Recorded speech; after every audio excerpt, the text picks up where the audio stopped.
Hi, now we're going to try to style our recommendations with CSS. And we have a page about this under tutorials, styling recommendations, where you easily can find some examples, but we're going to try it live instead. So at this site, I have these recommendations that are pills.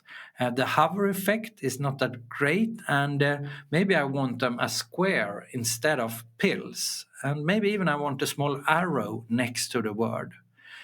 The simplest way to understand what CSS class something is using is, of course, to just inspect it.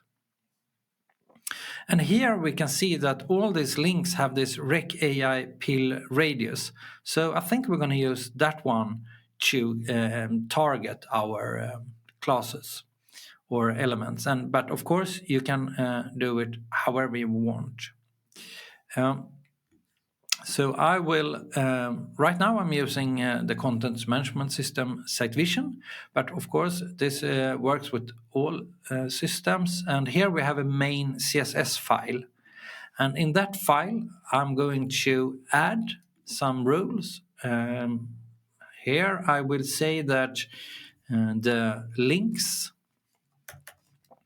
the A tags with the rec AI link will have a hover effect of inherit, so we don't have that blue color. And also the radius will be 0. And by adding these rules, we can reload the page. And now I don't have the hover and they are squares instead. If we want to add, for example, a small arrow after the text, we can do that as well. And then we will add a small class here that says that after the radius class, we will add a content of the arrow. But here you can use an image or SVG if you want to, of course. And we want it to be position absolute.